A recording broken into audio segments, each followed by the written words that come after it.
نحمده ونستعينه ونستغفره ونعوذ بالله من شرور أنفسنا ومن سيئات أعمالنا. من يهده الله فلا مضل له ومن يضلل فلا هادي له. وأشهد أن لا إله إلا الله وحده لا شريك له. وأشهد أن محمدا عبده ورسوله. يا أيها الذين آمنوا اتقوا الله حق تقاته ولا تموتن إلا وأنتم مسلمون. يا أيها الناس اتقوا ربكم الذي خلقكم من نفس واحدة وخلق منها زوجها وبث منهما رجالا كثيرا ونساء. واتقوا الله الذي تساءلون به والأرحام إن الله كان عليكم رقيبا. يا أيها الذين آمنوا اتقوا الله وقولوا قولا سديدا يصلح لكم أعمالكم ويغفر لكم ذنوبكم ومن يطع الله ورسوله فقد فاز فوزا عظيما. أما بعد فإن خير الحديث كتاب الله وخير الهدي هدي محمد صلى الله عليه وسلم وشر الأمور محدثاتها وكل محدثة بدعة وكل بدعة ضلالة وكل ضلالة في النار. قال الله تعالى في القرآن الحكيم: أعوذ بالله السميع العليم من الشيطان الرجيم. بسم الله الرحمن الرحيم. محمد رسول الله والذين معه أشداء على الكفار رحماء بينهم تراهم ركعا سجدا يبتغون فضلا من الله ورضوانا سيماهم في وجوههم من أثر السجود ذلك مثلهم في التوراة ومثلهم في الإنجيل. رب اشرح لي صدري ويسر لي أمري واحلل عقدة من لساني يفقهوا قولي. رب زدني علما. اللهم رب زدنی علما. آمین. اسٹیج پر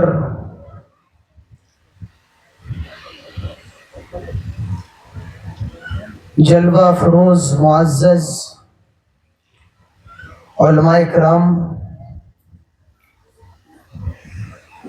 دور دراز قرب و جوار اور مختلف علاقوں سے تشریف لائے ہوئے حاضرین مجلس،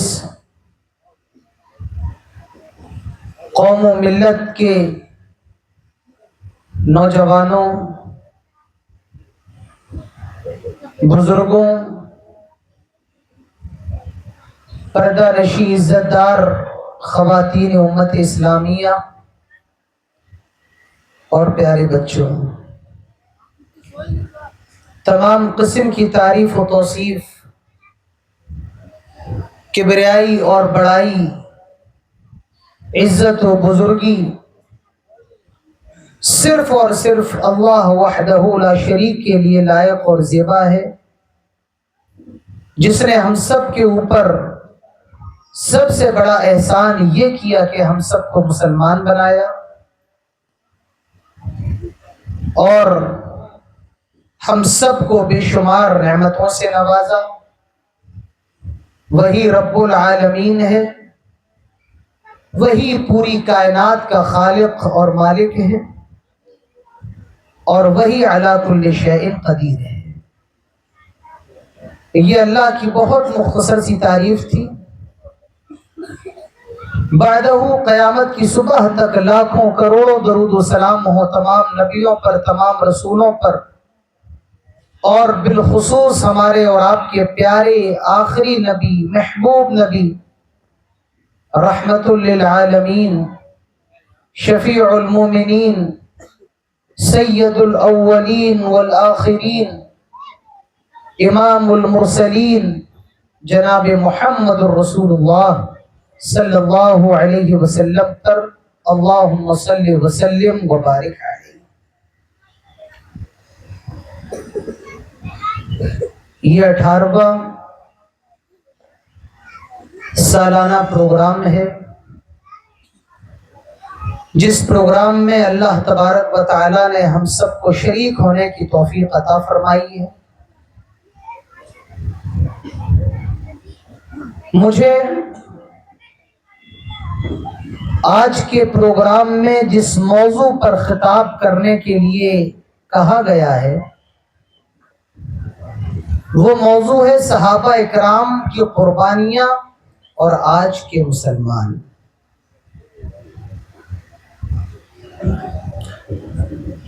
دنیا کے اندر ہر جگہ آپ کو اسلام کے ماننے والے، اسلام پر عمل کرنے والے، کلمہ پڑھنے والے، اللہ کو رب اور محمد رسول اللہ صلی اللہ علیہ وسلم کو نبی ماننے والے آپ کو دنیا کے اندر ہر جگہ مل جائیں گے۔ ہندوستان چلے آئیں، چائنا چلے جائیں، وہاں بھی آپ کو مسلمان مل جائیں گے۔ افریقہ کے ممالک کا دورہ کریں، وہاں بھی آپ کو مسلمان مل جائیں گے۔ یہ جو اسلام ہے جو مکہ اور مدینہ کے اندر آیا، اس اسلام کو مکہ اور مدینہ سے باہر نکال کر اتنی دور دور تک پہنچانے والے کون؟ یہی صحابہ اکرام رضوان اللہ علیہم اجمعین ہیں۔ صحابہ اکرام ہی ہیں جنہوں نے اسلام کو مکہ اور مدینہ سے باہر نکال کر پوری دنیا کے اندر اور دنیا کے ہر خطے کے اندر، ہر ملک کے اندر، ہر گاؤں کے اندر، ہر قصبے کے اندر اسلام جو پہنچا ہے انہی صحابہ اکرام کی محنتوں کا نتیجہ ہے۔ صحابہ کہتے کس کو ہیں؟ جنہوں نے پیارے رسول صلی اللہ علیہ وسلم کو ایمان کی حالت میں دیکھا ہو اور جن کا انتقال ایمان کی حالت میں ہوا ہو، وہ صحابہ اکرام ہیں۔ نبیوں کے بعد سب سے افضل صحابہ اکرام ہیں۔ ہم اور آپ جتنا عمل کرنا چاہیں کر لیں، ہماری پوری زندگی کا عمل اور صحابہ کا ایک عمل اس کا مقابلہ نہیں کر سکتا ہے۔ ہم صحابہ کا ایک عمل ہماری پوری زندگیوں کی نیکیوں کا مقابلہ نہیں کر سکتا ہے۔ صحابہ اکرام وہ ہیں جنہوں نے پیارے رسول صلی اللہ علیہ وسلم کو اپنی آنکھوں سے دیکھا ہے۔ صحابہ اکرام کی جماعت وہ جماعت ہے جنہوں نے پیارے رسول صلی اللہ علیہ وسلم کو اس وقت بھی دیکھا جب اللہ کے رسول پر ایمان لانے والے کم تھے، اور اس وقت بھی دیکھا جب پورا عرب مسلمان ہو گیا، محمد رسول اللہ صلی اللہ علیہ وسلم کے ساتھ آ گیا۔ صحابہ اکرام وہ ہیں جنہوں نے قرآن کو لکھا ہے۔ صحابہ اکرام وہ ہیں جنہوں نے محمد رسول اللہ صلی اللہ علیہ وسلم کے ہاتھوں کو اپنے ہاتھوں سے چھوا ہے۔ صحابہ اکرام وہ ہیں جنہوں نے آپ صلی اللہ علیہ وسلم کے ساتھ جنگوں میں شرکت کی ہے، جنہوں نے آپ صلی اللہ علیہ وسلم کے ساتھ علم حاصل کیا۔ اللہ کے رسول نے علم دیا اور صحابہ اکرام نے آپ صلی اللہ علیہ وسلم سے علم حاصل کیا۔ ہاں، بشر تھے، انسان تھے، کچھ غلطیاں صحابہ سے ہوئی ہیں، مشاجرات رہے ہیں، لیکن ان صحابہ اکرام کا دل صاف تھا، وہ اپنی غلطیوں پر جمے نہیں تھے، وہ اپنی غلطیوں پر ڈھٹائی نہیں کرتے تھے۔ صحابہ اکرام دل کے بڑے صاف تھے۔ رسول اللہ صلی اللہ علیہ وسلم سے سب سے زیادہ محبت کرنے والے اور انبیاء علیہم الصلوۃ والسلام کے بعد سب سے مقدس جماعت صحابہ اکرام کی جماعت تھی۔ صحابہ اکرام کے بارے میں اللہ تعالیٰ فرماتا ہے فَإِنْ آمَنُوا بِمِثْلِ مَا آمَنْتُمْ بِهِ فَقَدِ اهْتَدَوْا، آئے لوگوں ایمان ویسا لے کر کے آؤ جیسے صحابہ اکرام ایمان لے کر کے آئے، تبھی تم ہدایت پاؤ گے۔ اللہ تعالیٰ جو ایمان کا مطالبہ کر رہا ہے وہ اس طریقے کا، جس طریقے کا ایمان، جس طریقے کا اسلام، جس طریقے کا عمل صحابہ اکرام رضوان اللہ علیہم اجمعین کا تھا۔ اللہ تعالیٰ قرآن میں سورہ توبہ میں فرماتا ہے والسابقون الاولون من المہاجرین والانصار والذین اتبعوهم باحسان رضی اللہ عنہم ورضوا عنہ، اور پہلے پہلے ایمان لانے والے خواہ وہ انصار ہو یا مہاجر ہو۔ مہاجر کہتے ہیں جنہوں نے مکہ سے مدینہ ہجرت کی ہو اسلام کے لیے، انہیں مہاجر کہا جاتا ہے۔ اور انصار کسے کہا جاتا ہے؟ جب مہاجر مکہ سے مدینہ آئے تو مدینہ کے لوگوں نے اپنے گھر بار دے دیے، اپنی جائیداد میں شریک کر لیا، اپنے درخت دے دیے کہ جاؤ اس کے کھجوروں سے کھاؤ پیو۔ کسی کے پاس 2 بیویاں تھیں، ایک بیوی کو طلاق دے کر مہاجر صحابی کو دے دی۔ انصار کا مطلب ہوتا ہے مدد کرنے والے۔ مہاجر جس نے مکہ سے مدینہ ہجرت کی ہو، اور انصاری جس نے مدینہ کے اندر صحابہ کی، مہاجروں کی مدد کی ہو۔ تو اللہ تعالیٰ فرماتا ہے والسابقون الاولون من المہاجرین والانصار، نبی پر پہلے پہلے ایمان لانے والے صحابہ وہ مہاجروں یا انصاروں، والذین اتبعوهم باحسان، اور جنہوں نے احسان کے ساتھ، اخلاص کے ساتھ، اچھی نیت کے ساتھ ان کی اتباع کی، ان کی پیروی کی، ان کے راستے پر چلے۔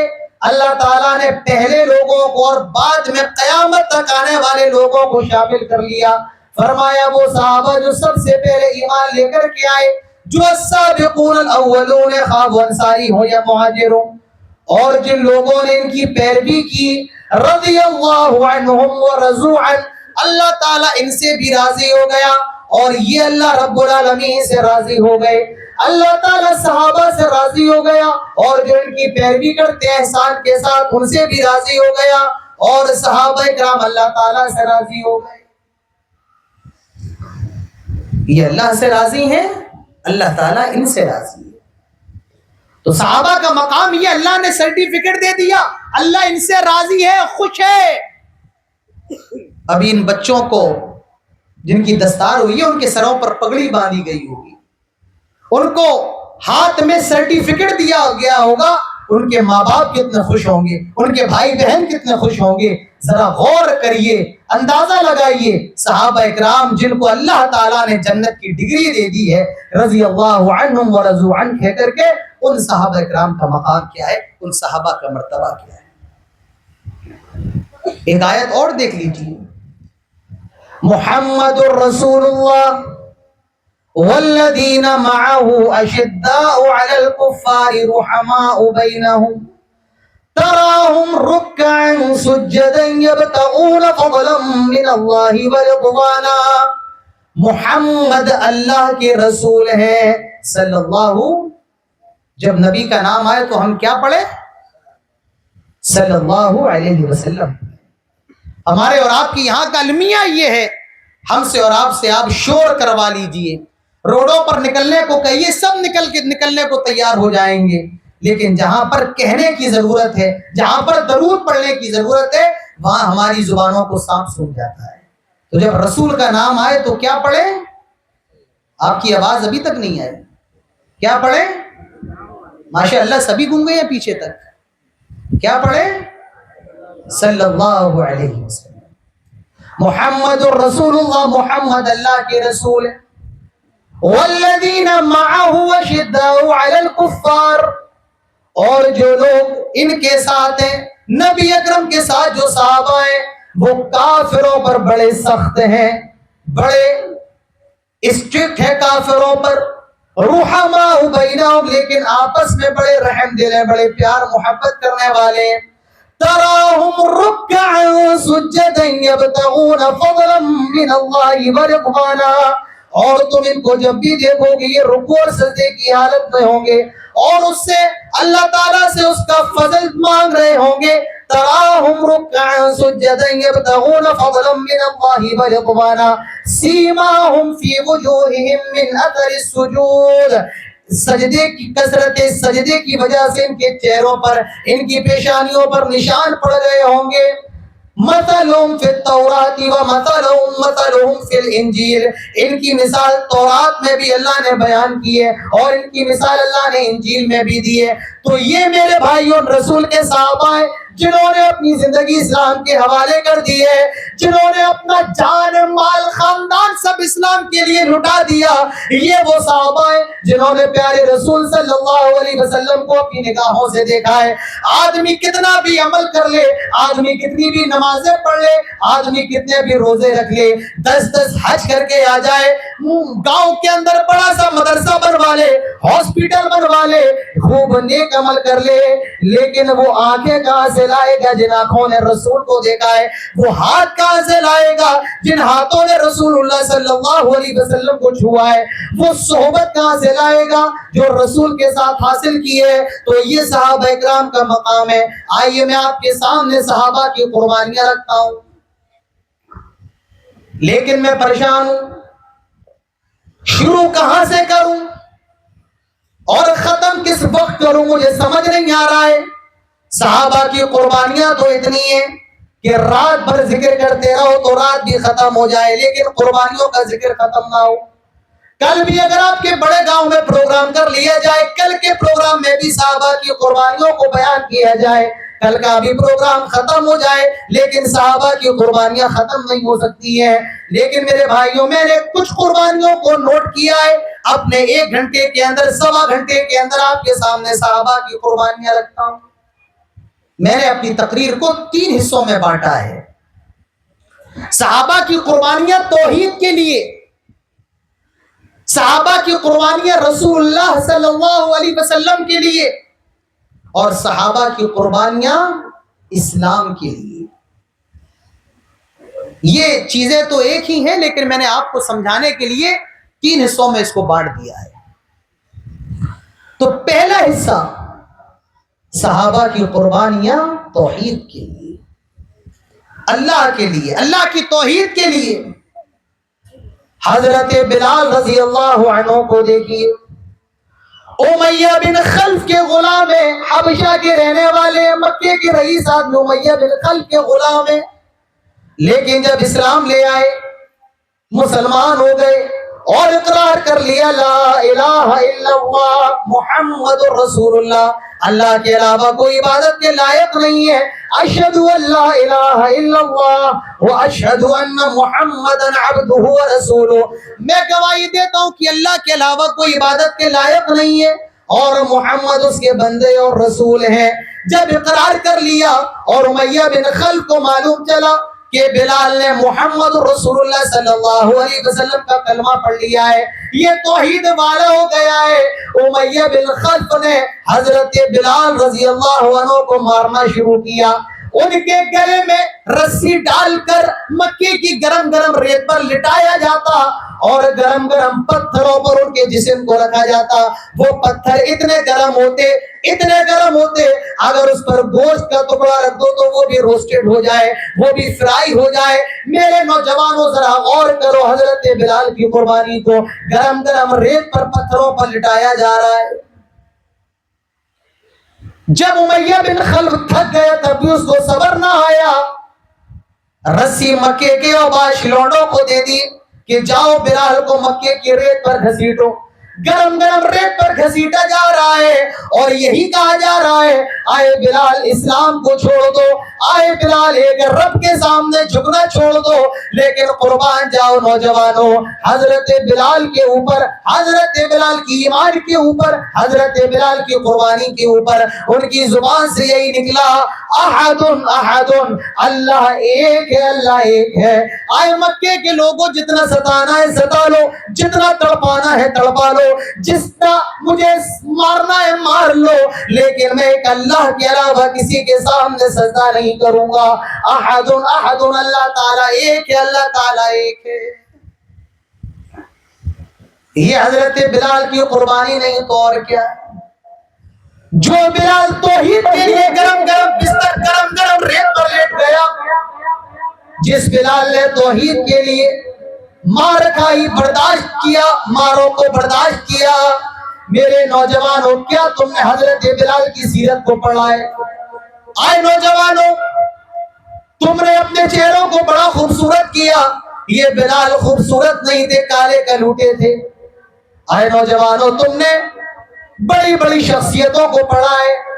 آئے نوجوانوں, تم ہندوستان کی کرکٹ ٹیم کے کرکٹروں کو جانتے ہو, تم بالی ووڈ کے ہیرو کو جانتے ہو, لیکن کیا تم نے حضرت بلال رضی اللہ عنہ کو جاننے کی کوشش کی ہے؟ کیا تم نے بلال کے بارے میں پڑھا ہے؟ نہیں میرے بھائیوں, یہ افسوس کا مقام ہے, ہم نے صحابہ کی قربانیوں کو نہیں سمجھا, ہم نے صحابہ کی سیرت کو نہیں پڑھا ہے. آپ کو میں بتاؤں, آپ سب جانتے ہوں گے, سب سے پہلے اسلام لانے والی, سب سے پہلے مسلمان ہونے والی کوئی مرد نہیں, کوئی آدمی نہیں ہے, بلکہ ایک خاتون, ایک لیڈی ہے, ایک عورت ہے جو سب سے پہلے آپ صلی اللہ علیہ وسلم پر ایمان لائیں. اور وہ کون ہے؟ حضرت خدیجہ رضی اللہ عنہ, جو آپ کی بیوی تھی, آپ کی زوجہ محترمہ تھی. اسلام کے اندر سب سے پہلے داخل ہونے والی مسلمان ہے, عورتیں. اور میں آپ کو یہ بھی بتاؤں, اسلام کے اندر سب سے پہلے شہید ہونے والی بھی ایک عورت خاتون ہے, اور یہ مکے کی غریب خاتون ہے, کوئی بہت زیادہ پیسے والی نہیں ہے, کروڑپتی خاندان سے ان کا تعلق نہیں ہے. حضرت سمیہ مکے کے بڑے بڑے سرداروں کے گھر میں برتن مانج کر, جھاڑو پوچھا کر کے اپنا پیٹ پالنے والی. ان کا جو شوہر تھا یاسر, وہ بھی غریب ہے, ان کا بیٹا عمار ہے, اور یہ پورا گھرانہ اسلام لے آتا ہے, پورا گھرانہ مسلمان ہو جاتا ہے.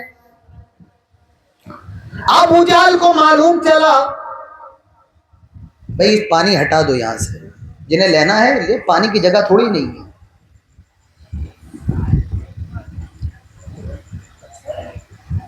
حضرت سمیہ پورا گھرانہ اسلام لے آئے, ان کا بیٹا عمار بھی مسلمان ہے, ان کا شوہر یاسر بھی مسلمان ہے. ابو جہل کو معلوم چلا, آپ کو معلوم ہے مسلمانوں کا کتنا بڑا دشمن تھا ابو جہل. جب اس کو معلوم چلا, اس نے حضرت سمیہ کو پکڑوا لیا اور حضرت سمیہ سے کہا اسلام کو چھوڑ دے.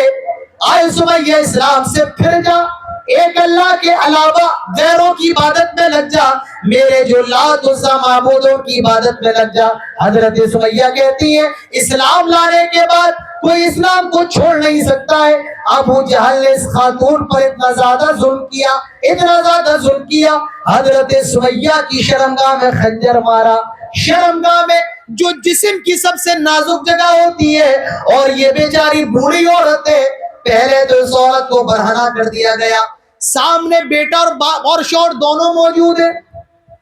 کیا اس عورت پر گزر رہی ہوگی جس کے جوان بیٹے کے سامنے اس کو برہنہ کیا جا رہا ہے؟ حضرت سمیہ کو برہنہ کر دیا گیا اور شرمگاہ میں نیزے مارے گئے. جب بھی ابو جہل کو ترس نہ آیا, اور حد تو یہ حضرت سمیہ کا ایک پیر ایک اونٹ پر, دوسرا پیر دوسرے اونٹ پر بندھوا کر دونوں کو الٹی جانب جانے کا حکم دیا. ایک اونٹ مشرق کی طرف جاتا ہے, ایک اونٹ مغرب کی طرف جاتا ہے. حضرت سمیہ رضی اللہ عنہ کے جسم کے دو حصے ہو جاتے ہیں, اور دیکھنے والوں نے دیکھا حضرت سمیہ کی لاش جب زمین پر پڑی ہوئی تھی تو ان کے چہرے پر مسکراہٹ تھی, ان کے ہونٹوں پر مسکراہٹ تھی. کیا چیز تھی جس نے حضرت سمیہ کو مجبور کیا کہ وہ مر جائے مٹ جائے لیکن اللہ کے علاوہ کسی کو شریک نہ کرے. یہ جناب محمد رسول اللہ صلی اللہ علیہ وسلم کی تربیت تھی. یہ آپ کا حکم تھا جو آپ نے کوئی صفا پر کھڑے ہو کر کے دیا تھا. قولوا لا الہ الا اللہ تفلحوا. آئے لوگوں اس بات کا اقرار کر لو کہ اللہ کے علاوہ کوئی معبود نہیں. عبادت کے قابل اللہ تعالیٰ ہے, نظر و نیاز کے قابل اللہ تعالیٰ ہے, رکوع سجدے کے لائق اللہ تعالیٰ ہے, قربانی صرف اللہ کے لیے جائز ہے. آئے لوگوں لا الہ الا اللہ کا اقرار کر لو تفلحوا, کامیاب ہو جاؤ گے. رسول نے صحابہ کی توحید کو بلند, توحید کو مضبوط کیا, ان کے دلوں کے اندر ایمان کو مضبوط کیا, ان کو ایسی تربیت صحابہ اکرام کی دنیا سے سمجھوتا کرنا تو انہوں نے گوارا کیا, لیکن اسلام کے ساتھ, توحید کے ساتھ, ایمان کے ساتھ اور عقیدے کے ساتھ صحابہ نے سمجھوتا نہیں کیا. غزوہ احد کا موقع ہے, جنگ اپنے اختتام پر ہے. ابو سفیان جو اس وقت جنگ احد میں مشرکین کے سردار تھے, احد پہاڑ پر کھڑے ہوئے کہنے لگے محمد کہاں ہے؟ شاید میں نے محمد کو قتل کر دیا, میں نے عمر کو بھی قتل کر دیا, میں نے ابو بکر کو بھی قتل کر دیا. حضرت عمر پہ رہا نہ گیا, کہا آئے ابو سفیان ابھی محمد بھی زندہ ہے صلی اللہ علیہ وسلم, ابھی ابو بکر بھی زندہ ہے, ابھی عمر بھی زندہ ہے. ابو سفیان جو کہ مشرک تھے, ایمان لے کر کے نہیں آئے تھے, نعرہ لگاتے ہیں اولو ہبل, ہبل بلند ہو, کیونکہ مشرکین مکہ کا ایک بت تھا جس کا نام ہبل تھا, لات اس کا نام ہبل تھا. تو ابو سفیان نے نعرہ لگایا اولو ہبل, ہبل بلند ہو. اللہ کے رسول نے کہا آئے عمر جواب دو, تم جواب کیوں نہیں دیتے ہو؟ حضرت عمر نے کہا اللہ کے نبی کیا جواب دو؟ اللہ کے نبی فرماتے جواب دو اللہ اعلی و اجل, اللہ تعالیٰ بلند ہے. ابو سفیان پھر نعرہ لگاتے ہیں لنا عزا ولا عزا لکم, ہمارے لیے عزا ہے تمہارے لیے عزا نہیں ہے. عزا بھی ان کے بت کا نام تھا. لنا عزا ولا عزا لکم, ہمارے لیے عزا ہے تمہارے لیے عزا نہیں ہے. اللہ کے نبی نے کہا عمر جواب دو. اے اللہ کے نبی کیا جواب دیں؟ ان کو جواب دو اللہ مولانا ولا مولا لکم, اللہ ہمارا کارساز ہے, اللہ تعالیٰ تمہارا کارساز نہیں ہے. اللہ کے نبی نے صحابہ کی توحید کو مضبوط کیا, اسی لیے صحابہ اکرام دنیا سے بھڑ گئے, دنیا سے لڑ گئے, لیکن توحید کے ساتھ, ایمان کے ساتھ, عقیدے کے ساتھ سمجھوتا کرنا گوارا نہیں کیا, کیونکہ صحابہ کو یہ معلوم تھا ان اللہ لا یغفر ان یشرک بہ ویغفر ما دون ذلک لمن یشاء. اللہ تعالیٰ تمہارے اور گناہوں کو جو تم نے کیے معاف کر سکتا ہے, یہ اللہ کی مرضی اور اس کے اختیار پر موقوف ہے. لیکن اگر تم نے شرک کیا اور بغیر توبہ کیے مر گئے, خبردار خبردار, اللہ تعالیٰ تمہارے شرک کو ہرگز معاف نہیں کرے گا. اللہ تعالیٰ تمہاری نمازوں کو چاہے تو معاف کر سکتا ہے, اللہ تمہارے روزوں کو چاہے تو معاف کر سکتا ہے, لیکن اگر ایمان کے اندر غلط ملت رہا, اگر توحید کے ساتھ شرک کی ملاوٹ کی اور توبہ نہیں کی, بغیر توبہ کے مر گئے, تو اللہ تبارک و تعالی معاف نہیں کرے. ارے ہماری اور آپ کی کیا اوقات ہے, ہماری اور آپ کی کیا حیثیت ہے, ہمارے رسول صلی اللہ علیہ وسلم کا مقام کیا ہے. ان کے چاچا ہیں, نام ہے ابو طالب, ہم سب نے نام سنا ہوگا. ابو طالب اللہ کے رسول کے چچا ہے, اور جب تک یہ زندہ رہے اللہ کے رسول کا بہت سپورٹ کیا, بہت مدد انہوں نے اللہ کے رسول کی. ان کی زندگی کا آخری وقت چل رہا ہے, اور اپنی زندگی کے آخری دنوں میں چل رہے ہیں. اللہ کے رسول کو خبر ملی, آئے اور کہا چاچا کلمہ پڑھ لیجئے. آئے میرے چاچا کلمہ پڑھ لو, میں اللہ تعالیٰ کی یہاں آپ کے لیے درخواست کر سکتا ہوں.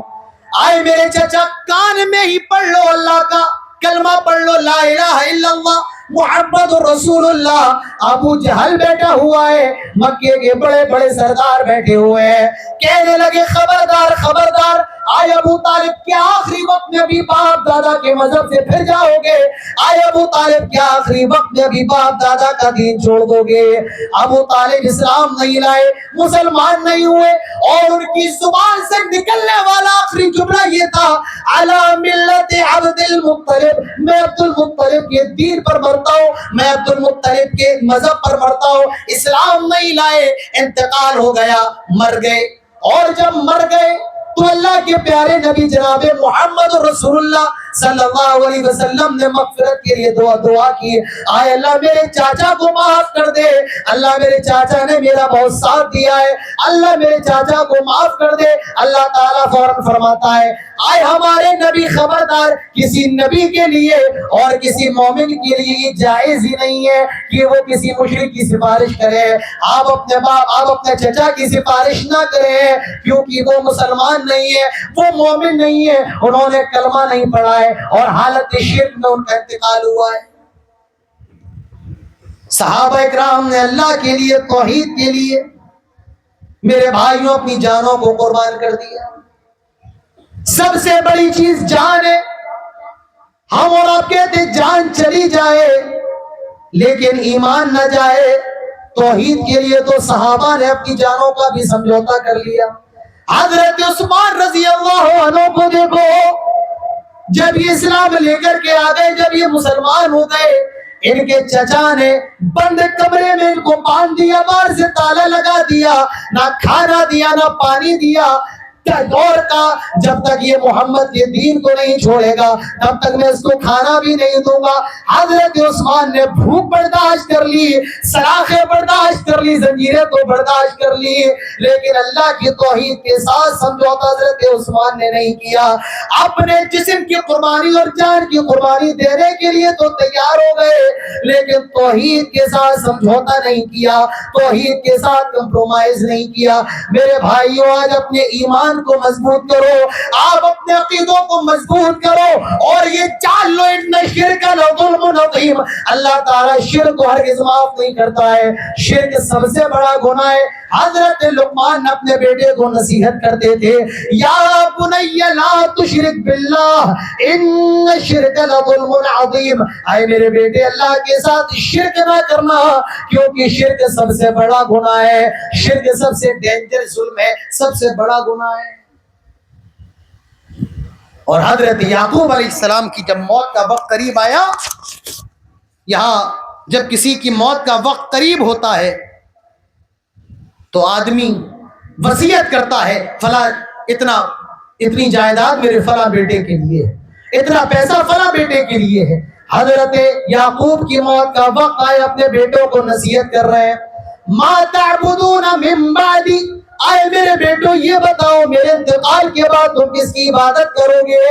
حضرت یعقوب کو آخری وقت میں بھی اپنے بیٹوں کے کاروبار کی فکر نہیں ہے، اپنے بیٹوں کے فیوچر کی فکر نہیں ہے، اپنے بیٹوں کے مال و دولت کی فکر نہیں ہے، اگر فکر ہے تو ان کی توحید کی فکر ہے۔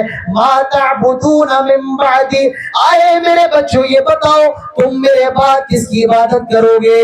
بچے جواب دیتے ہیں، قالوا نعبد الہک و الہ آبائک ابراہیم و اسماعیل و اسحاق الہا واحدا، آئے ابو جان ہم آپ کے انتقال کے بعد بھی رب کی عبادت کریں گے، جو آپ کا رب ہے، جو یعقوب کا رب ہے، جو اسحاق کا رب ہے، جو ابراہیم کا رب ہے، جو اسماعیل کا رب ہے، الہا واحدا، جو ایک ہے۔ آئے ابو جان آپ کے بعد بھی ہم اس رب کی عبادت کریں گے۔ نبیوں نے اپنے بچوں کے عقیدوں کو مضبوط کیا، صحابہ اکرام نے بھی اسی توحید کے لیے قربانیاں دی ہیں۔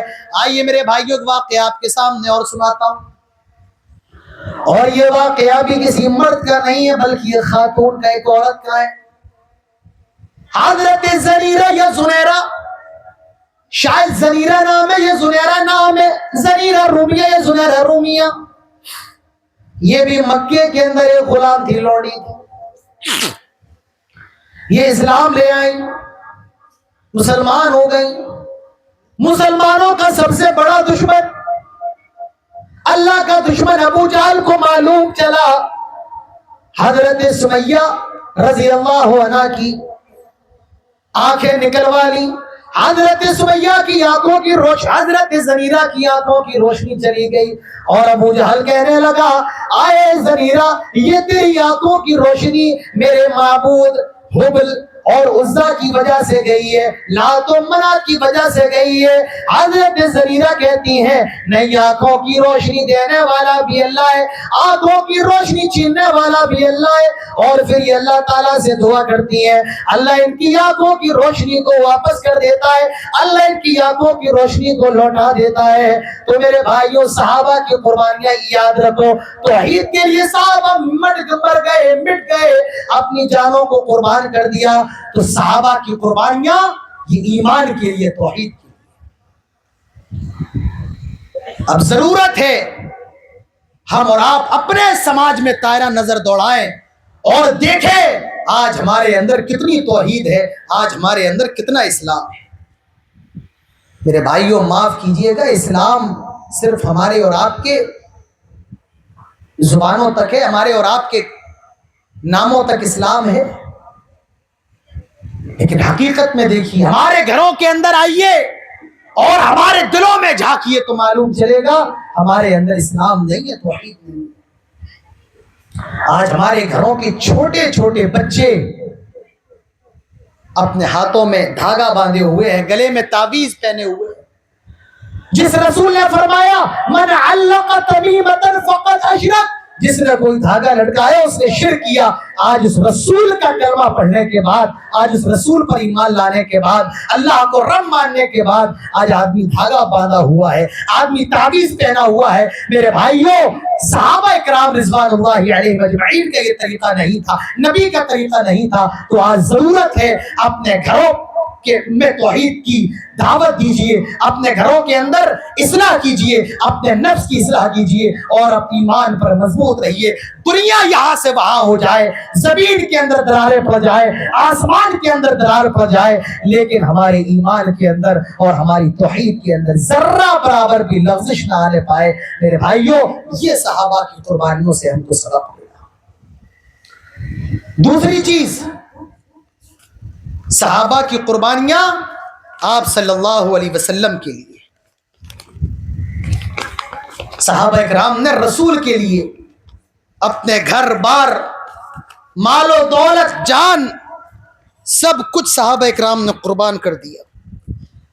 صحابہ اکرام نے رسول کے لیے اپنے خاندان کو بھی قربان کر دیا، اپنے باپ کو بھی قربان کر دیا۔ آئے بڑے گاؤں کے لوگوں، آؤ میں تمہیں ایک صحابی کے بارے میں بتاؤں، اور اس صحابی کا نام زید بن حارثہ ہے۔ یہ حضرت خدیجہ کے بھتیجے کے غلام تھے، ان کے بھتیجے نے حضرت خدیجہ کو دے دیا اور حضرت خدیجہ نے اپنے شوہر جناب محمد رسول اللہ صلی اللہ علیہ وسلم کے حوالے کر دیا۔ نام ہے ان کا زید بن حارثہ، ان کا نام یاد رکھیے گا۔ اور میں آپ کو ان کے بارے میں ایک بات بتاؤں، یہ صحابی زید بن حارثہ وہ صحابی ہیں جو قرآن کے اندر صرف اور صرف اسی صحابی کا ذکر ہے، کسی اور صحابی کا قرآن کے اندر نام نہیں ہے۔ جس صحابی کا نام ہے وہ یہی صحابی ہے، کون؟ حضرت زید بن حارثہ رضی اللہ عنہ۔ ان کے باپ کو معلوم چلا کہ زید بن حارثہ مکے کے اندر ہے اور محمد کے پاس ہے، جب نبی کا نام آئے تو کیا کہیں؟ صلی اللہ علیہ وسلم۔ ان کے باپ کو معلوم چلا، ان کا باپ یمن سے سفر کر کے ان کا بھائی بھی ساتھ میں لے کر کے آیا، جناب محمد رسول اللہ صلی اللہ علیہ وسلم کی خدمت میں حاضر ہوا اور کہا اللہ کے نبی محمد رسول اللہ صلی اللہ علیہ وسلم، میرے بیٹے کو لوگوں نے اغوا کر لیا تھا، قید کر لیا تھا اور لا کر نیلام کر دیا، ابھی وہ آپ کا غلام ہے، آپ کو جتنی بھی رقم چاہیے لے لیں، لیکن میرا بیٹا زید مجھے میرے حوالے کر دیں، زید بن حارثہ کو واپس کر دیں۔ اللہ کے نبی فرماتے ہیں تمہارا بیٹا ہے، اگر زید بن حارثہ تمہارے ساتھ جانا چاہتے ہیں مجھے کوئی اعتراض نہیں ہے، لے جاؤ، جاؤ زید بن حارثہ سے پوچھ لو۔ حضرت زید بن حارثہ کا باپ زید بن حارثہ کے پاس آیا اور کہنے لگا زید بن زید میں تمہیں لے جانے کے لیے آیا ہوں، چلو گاؤں چلتے ہیں، ہمارا جو شہر ہے ہم اپنے شہر چلتے ہیں۔ میرے بھائیوں زید بن حارثہ نے انکار کر دیا، کہا میں جناب محمد رسول اللہ صلی اللہ علیہ وسلم کو چھوڑ کر کے نہیں جاؤں گا۔ باپ نے کہا آئے میرے بیٹے تو غلام ہے، میں تجھے آزاد کروانے کے لیے آیا ہوں اور تو غلامی کو آزادی پر ترجیح دے رہا ہے۔ زید بن حارثہ کہتے ہیں میں نے محمد رسول اللہ صلی اللہ علیہ وسلم کو دیکھا ہے، میں نے آپ کے اخلاق کو دیکھا ہے، آئے میرے ابو جان میں محمد رسول اللہ صلی اللہ علیہ وسلم کے لیے آپ کو کیا اپنے پورے خاندان کو چھوڑنے کے لیے تیار ہوں، لہٰذا میں آپ کے ساتھ نہیں جا سکتا ہوں۔ اللہ کے نبی نے جب یہ دیکھا آپ بڑے خوش ہوئے اور آپ نے فرمایا کہ میں زید کو آزاد کرتا ہوں اور اپنا منہ بولا بیٹا بنا لیتا ہوں۔ اللہ کے رسول نے زید بن حارثہ کو منہ بولا بیٹا بنا لیا۔ میرے بھائیوں ذرا غور کرو، اللہ کے رسول کے لیے حضرت زید بن حارثہ نے اپنے باپ کو چھوڑ دیا۔ آج ہم اور آپ نبی کی سنت پر عمل کرنے کے لیے، آج ہم اور آپ میرے بھائیوں نبی کی سنت پر چلنے کے لیے آج ہم اور آپ کتنی چیزوں کو چھوڑتے ہیں۔ بڑے افسوس کے ساتھ کہنا پڑے گا آج ہماری مسجدوں میں آ جاؤ تو نمازی نہیں ہے۔ جس رسول نے نماز کے بارے میں کہا قرۃ عینی فی الصلاۃ، نماز میں میری آنکھوں کی ٹھنڈک ہے، آج اس نبی کے ماننے والوں نے مسجدوں کو آباد کرنا چھوڑ دیا، نمازوں کی پابندی کرنا چھوڑ دیا۔ جس عبادت کے اندر نبی کی آنکھوں کی ٹھنڈک ہے، آئے مسلمانوں آج تم نے رسول کی آنکھوں کی ٹھنڈک کو چھین لیا۔ لیکن آج ہماری مسجدوں میں آ جاؤ، ہماری مسجدیں بہت شاندار بنی ہیں، نمازی مسجدوں میں پتھر بھی لگے ہیں، مسجدوں میں ٹائلز لگا ہے۔ آج سے 1400-1500 سال پہلے میرے اٹاوا کی مسجدوں میں کنواں تھا، کنویں سے پانی کھینچا جاتا تھا، اس کے بعد ہینڈ پائپ لگائے گئے، ہینڈ پائپ چلا کر کے پانی نکالا گیا، وضو بناتے تھے ہم لوگ۔ آج موٹر لگا ہے 24/7 مسجدوں کے اندر پانی کی کمی نہیں۔ پہلے کی مسجدیں مٹی کی ہوتی تھی، اگر آدمی سفید کپڑا پہن کے جاتا تھا کپڑا پورا سن جاتا تھا اس کا، لیکن آج ہماری مسجدوں میں ٹائلز لگے ہوئے ہیں، پتھر لگے ہیں۔ مسلمانوں یاد رکھو، مسجدوں کو بڑا بنا لینا، مسجدوں کو شاندار بنا لینا، مسجدوں میں ٹائلز لگا لینا، پتھر لگا لینا، یہ کمال نہیں ہے، بلکہ مسجدوں کو آباد کرنا کمال ہے۔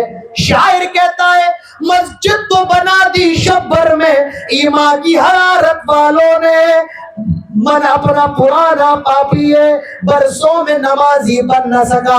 لہذا مسجدوں کو بڑا بنا لینا، مسجدوں کو شاندار بنا لینا، ڈیزائنیبل بنا لینا، مسجدوں میں اچھا سا پینٹ کر لینا یہ کمال نہیں ہے، مسجدوں کو آباد کرنا یہ کمال ہے۔ اللہ تعالیٰ فرماتا ہے انما یعمر مساجد اللہ من آمن باللہ والیوم الآخر، اللہ کے گھروں کو تو وہی آباد کرتے ہیں جو اللہ پر ایمان رکھتے ہیں، جو قیامت کے دن پر ایمان رکھتے ہیں۔ آج ہماری مسجدوں کا حال بڑا خراب ہے۔ کسی شاعر نے کہا ہے جب مسجدیں کچی تھی تو پکے تھے نمازی، آج مسجدیں پکی ہیں تو کچے ہیں نمازی۔ میرے بھائیوں مسجدوں کو آباد کرو، کیونکہ نماز کے اندر پیارے رسول صلی اللہ علیہ وسلم کی نماز کے اندر رسول کی آنکھوں کی ٹھنڈک ہے۔ تو رسول کے لیے صحابہ نے اپنے باپ کو قربان کر دیا، آج ہم اور آپ رسول کے لیے اپنا 10 منٹ کا وقت اور 15 منٹ کا وقت قربان کرنے کو تیار ہیں۔ آج رسول کی بات سننے کے لیے ہم آتے نہیں ہیں۔ مجھے یہاں پر بتایا گیا پروگرام 27 تاریخ کا تھا، لیکن اس کو 29 تاریخ کا کیا گیا۔ بتایا گیا لوگ کہیں چلے جاتے ہیں، 27 کو نہیں آ پائیں گے، لہٰذا 29 کا کر لیا جائے گا۔ آج یہ جتنے لوگ میرے سامنے بیٹھے ہیں سب کو مبارکباد دیتا ہوں، اللہ تعالیٰ نے آپ کو یہاں پر بیٹھنے کی توفیق دی ہے۔ آپ یہ مت سمجھیے کہ آپ یہاں پر بیٹھے ہیں تو آپ نے کوئی کمال کر لیا یا کوئی جھنڈا گاڑ دیا آپ نے۔ نہیں، یہ اللہ تعالیٰ کی توفیق ہے۔ کتنے لوگ ہیں جو کرکٹ میچ دیکھ رہے ہوں گے، کتنے لوگ ہیں جو یوٹیوب اور فیس بک میں لگے ہوں گے۔ آپ اگر یہاں پر بیٹھے ہیں تو اللہ تعالیٰ کی رحمت ہے اور اللہ کا کرم ہے کہ اس نے آپ کو بیٹھنے کی یہاں پر توفیق دی ہے۔ لیکن میرے بھائیوں، مجھے ایمان سے بتاؤ، اگر آج اس بڑے گاؤں کے اندر کوئی ڈانس کا پروگرام ہوتا، اور مجھے کھلے لفظوں میں کہہ لینے دیجئے، اگر اس بڑے گاؤں کے اندر، بڑا گاؤں چھوڑیے، بڑے گاؤں کے بغل میں اور 10-15 کلومیٹر پر اگر کہیں آرکسٹرا کا پروگرام ہوتا تو وہاں کتنی بھیڑ ہوتی؟ بھئی یہاں سے زیادہ بھیڑ ہوتی یا نہیں ہوتی؟ پورے بارہ بنکی کے لوگ جمع ہوتے نہیں ہوتے؟ یہ رسول سے محبت نہیں۔ صحابہ نے ہر چیز کی قربانی دی، ہم اور آپ رسول کے لیے 1 گھنٹے کی اور 1.25 گھنٹے کی قربانی دینے کو تیار ہیں۔ چاہیے تو یہ تھا کہ کرسیاں کم پڑ جانی چاہیے۔ آج پورے بڑے گاؤں کے اندر ایسا سیلاب آنا چاہیے، بڑے گاؤں کے لوگ بھی کہتے ہیں کہاں سے لوگ آ گئے، کیوں آ گئے؟ اور ان کا جواب یہ ہوتا کہ ہم اس جلسے میں آئے ہیں جس جلسے کے اندر اللہ کا قرآن پڑھا جاتا ہے، جس جلسے کے اندر ہمارے نبی، ہمارے دلوں کی دھڑکن جناب محمد رسول اللہ صلی اللہ علیہ وسلم کی حدیث سنائی جاتی ہے۔ تو رسول اللہ صلی اللہ علیہ وسلم کے لیے صحابہ نے کیسی قربانیاں دی ہیں۔ اللہ کے رسول مکے سے مدینہ ہجرت کرنے والے ہیں۔ غور سے سنیے، میرے خیال سے 11:30 تو بج چکے ہیں، زیادہ ٹائم میں آپ کا نہیں لوں گا۔ اللہ کے رسول مکہ سے مدینہ ہجرت کرنے والے، اور مشرکین مکہ نے پلان بنایا ہے کہ حضرت آپ کا قتل کر دیا جائے گا۔